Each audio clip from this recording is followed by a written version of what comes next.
इस वक्त की सबसे बड़ी खबर है ईरान और अमेरिका के बीच एक बार फिर भयानक जंग शुरू हो चुकी है और ईरान ने अब 3 अरब देशों पर निशाना साध दिया है। अरब देशों पर मिसाइल्स और ड्रोन से हमले शुरू कर दिए। देखिए, लगातार दूसरे दिन अमेरिका ने ईरान पर हमले किए हैं। ये हमले 3 आइलैंड्स पर हुए हैं, 3 ठिकानों पर हुए हैं। सिरिक आइलैंड, केशम आइलैंड और बंदर ए लेंगा जो शहर है, यहां पर ये हमले किए गए। 10 मिलिट्री साइट्स को जो है वो निशाना बनाया गया है। और खास तौर पर ये जो हमले थे ये केशम और सिरिक आइलैंड पर किए गए। और अमेरिका के फाइटर जेट्स F-35 जेट से ये हमले किए गए हैं। बताया जा रहा है कि जो एयरक्राफ्ट कैरियर्स खड़े हैं अमेरिका के, वहां से इन जहाजों ने टेक ऑफ किया और भारी बमबारी की गई है ईरान के इन द्वीपों के ऊपर। उसके बाद हालात ये है कि ईरान ने जबरदस्त पलटवार शुरू कर दिया है। बहरीन में, कुवैत में, इराक में इस समय हमले जारी हैं। सबसे बड़े हमले बहरीन और कुवैत में हुए हैं। कुवैत में अली अल सलेम एयर बेस पर ईरान ने खैबर मिसाइल से बड़ा अटैक किया है और बड़े नुकसान की खबरें आ रही हैं। अमेरिका के बेस को एक बार फिर ईरान ने दहला दिया है और बड़ा नुकसान हुआ है। यहां पर इस तरह की खबरें आ रही हैं। देखिए, अली अल सलेम एयरबेस जो है कुवैत का, यहां पर बड़ी संख्या में अमेरिका के जेट्स मौजूद हैं, अमेरिका के सैनिक मौजूद हैं और इसे निशाना बनाया गया। और एक बार फिर अमेरिका का पेट्रियट सिस्टम खैबर मिसाइल के सामने बुरी तरह से फेल साबित हुआ है। बताया जा रहा है कि कई ड्रोन्स भी लॉन्च कर दिए गए हैं कुवैत के ऊपर और कई जगह धमाके की खबरें भी आ रही हैं इस समय कुवैत पर, यानी कुवैत पर बड़ा हमला कर दिया है ईरान ने।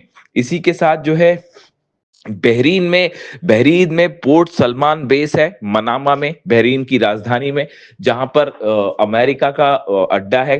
खास तौर पर फिफ्थ फ्लीट जो है नेवी की, जिसको पहले भी कई बार ईरान ने निशाना बनाया है। और अब एक बार फिर बहरीन में लगातार दूसरे दिन ईरान की तरफ से बड़े मिसाइल अटैक शुरू हो गए हैं। देखिए, कल जो है वो बहरीन पे जो हमले किए गए वो मुख्य रूप से ड्रोन स्ट्राइक्स थी। जो कल हमले किए थे ईरान ने, उसमें शायद 136 ड्रोन्स का इस्तेमाल किया गया था और ड्रोन अटैक किए गए थे। लेकिन अब जो है वो बहरीन पर बड़ा मिसाइल अटैक कर दिया है ईरान ने। खैबर मिसाइलें बिछा बरसा दी हैं फिफ्थ फ्लीट अमेरिका के हेडक्वार्टर पर। यहां पे भी कई जगह से धुआं उठता दिखाई दे रहा है और बड़े नुकसान की खबर आ रही है। इसी तरह से इराक में वो ग्रुप जो कि ईरान के खिलाफ है, उनके ऊपर भी लगातार हमले जारी हैं ईरान की तरफ से। देखिए, हालात ये हैं कि पूरे दुबई में, अबू धाबी में, सऊदी में, कतर में सब जगह अलर्ट कर दिया गया है कि कभी भी ईरान की तरफ से इन देशों पर भी बड़े हमले हो सकते हैं। अब ये एमओयू को जो साइन हुआ था अमेरिका और ईरान के बीच में, इसको लगभग लगभग रद्द माना जा रहा है, कैंसिल माना जा रहा है। और जो हालात हैं वो एक बार फिर जंगी हो चुके हैं और ईरान की सेना भयंकर गुस्से में है। देखिए, ईरान ने ये कह दिया है कि ये उकसावे की कार्रवाई, जिस तरह से हमले किए गए, उसका बड़ा बदला लिया जाएगा और डोनाल्ड ट्रंप को और अरब देशों में जहां भी अमेरिका के बेसिस हैं, उन सब देशों में हमले किए जाएंगे और कड़ा सबक सिखाया जाएगा। देखिए, ये मामला जो है, हालात कैसे बिगड़े। पहले ईरान की तरफ से ये बात कही गई कि एक जहाज हमने देखा था जो क्रॉस करने की कोशिश कर रहा था, सिंगापुर का जहाज था। उसने बिना ईरान की सेना के परमिशन के एक नए रूट का इस्तेमाल करते हुए हॉर्मुज को पार करने की कोशिश की, तो ईरान ने उस पर हमला किया। ये पहला जहाज था जो अभी ये नए दौर का विवाद हुआ इसमें हमले को लेकर। और कल फिर ईरान की तरफ से एक जहाज को निशाना बनाया गया है जो कि उसी नए रूट से निकलने की कोशिश कर रहा था। और इसको ईरान की तरफ से जो है वो वार्निंग दी गई कि इस जहाज को रोकने के लिए कहा गया, लेकिन ये जहाज नहीं रुका। इस पे पनामा का फ्लैग लगा हुआ था, पनामा फ्लैग शिप था, MT कीकू इसका नाम बताया जा रहा है और इसमें 2 मिलियन बैरल ऑयल था, 2 मिलियन बैरल ऑयल भी इस पे था। ईरान की तरफ से इसे रोकने की बात कही गई, वार्निंग्स दी गई, लेकिन जहाज नहीं रुका तो ईरान ने हमले कर दिए। देखिए दरअसल अब ये पूरी जंग जो है वो हॉर्मूज पर कंट्रोल को लेकर शुरू हो गई है। एमओयू जो साइन हुआ है उसके मुताबिक हॉर्मूज से जो जहाज निकलेंगे वो पूरी तरह से ईरान की देख रेख में निकलेंगे। यानी हॉर्मूज खुलता है तो ईरान की देख रेख में जो है वो खुलेगा। लेकिन अब हालात ये हैं कि अमेरिका कई अरब मुल्कों के साथ मिलकर हॉर्मूज में एक नया रास्ता बनाने की कोशिश में जुटा है।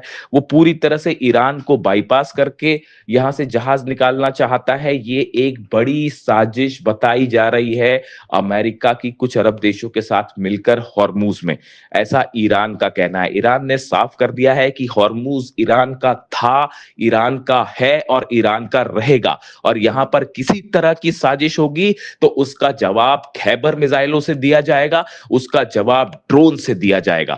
और हॉर्मूज में एक बार फिर ईरान की तरफ से जो हमले हुए हैं उसने ये साबित कर दिया है कि अमेरिका चाहे लाख कोशिश करे, किसी भी अरब देश के साथ मिलकर कोई कोशिश कर ले हॉर्मूज पर कंट्रोल करने की, लेकिन हकीकत यह है कि हॉर्मूज में ईरान की परमिशन के बिना परिंदा भी पर नहीं मार सकता। और पिछले 2 दिन से ये हमले हो रहे हैं, ये बात एक बार फिर बता रहे हैं कि अमेरिका को मुंह की खानी पड़ेगी हॉर्मूज में।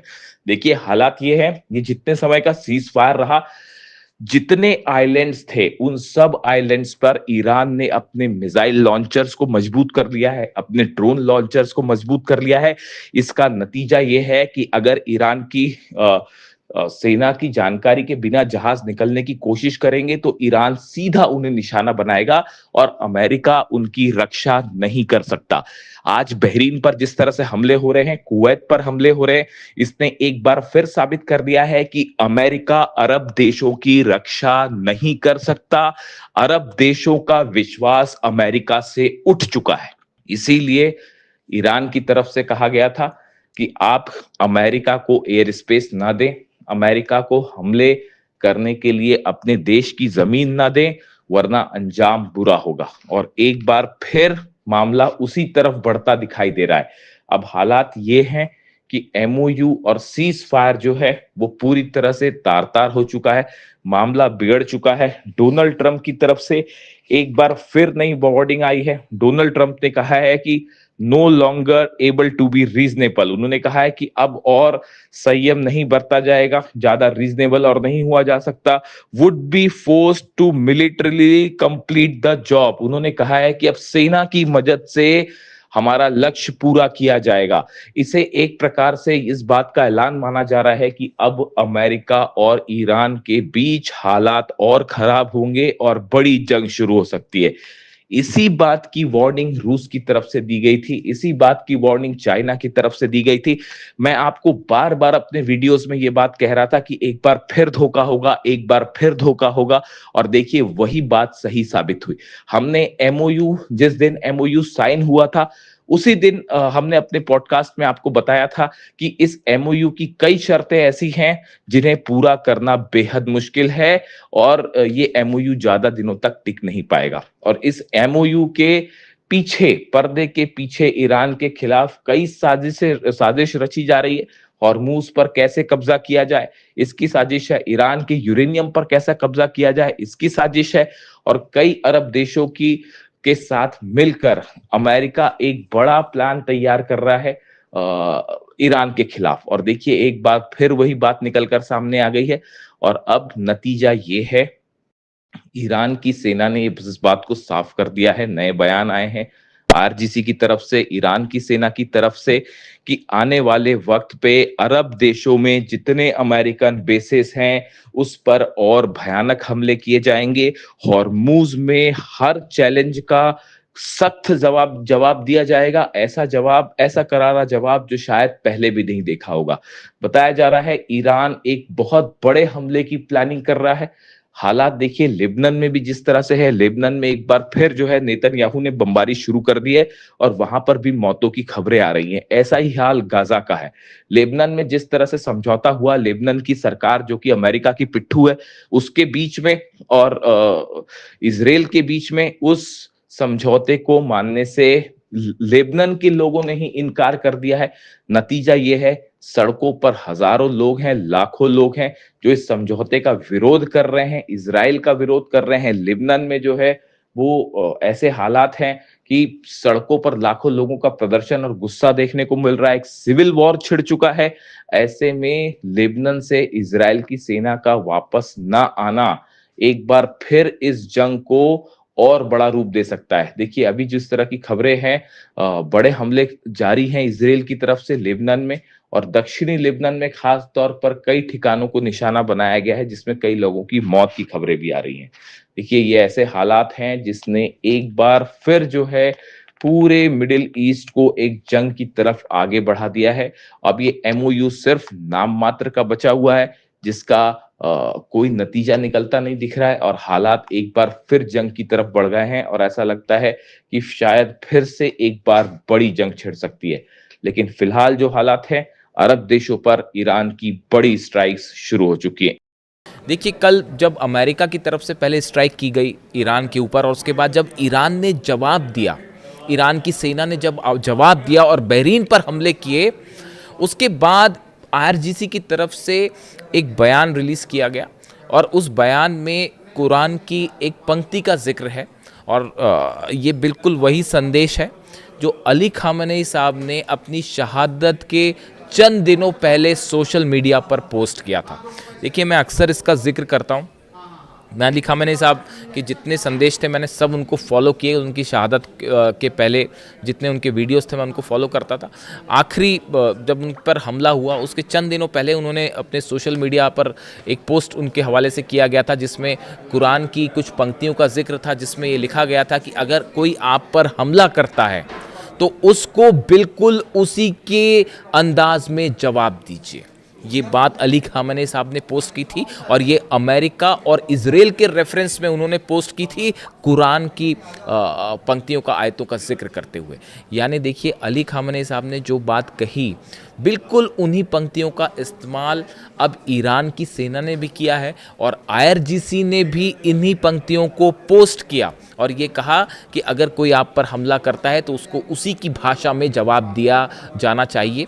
और ये रेफरेंस था अमेरिका के हमलों का, जिस तरह से अमेरिका ने हमले किए और बिल्कुल अली खामेनी साहब ने जो रास्ता दिखाया उसी पर चलते हुए ईरान की सेना ने एक बार फिर अमेरिका के बेसिस पर जबरदस्त अटैक किया।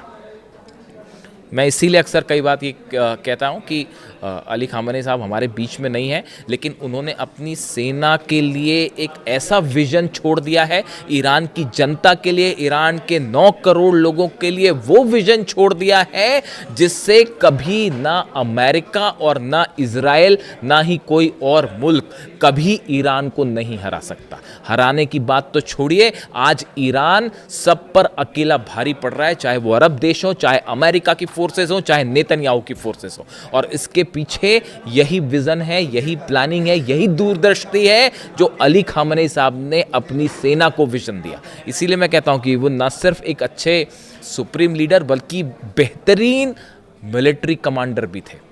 और ये ही उसका, ये जो कल ईरान की सेना ने जिस तरह से स्ट्राइक की और वो मिसाइल्स रुक नहीं पाई, ड्रोन्स रुक नहीं पाए और जिस अंदाज में हमला किया, ये एग्रेसिव जेस्चर बताता है कि अली खामेनी साहब ने जो है वो ईरान की जीत सुनिश्चित कर दी है।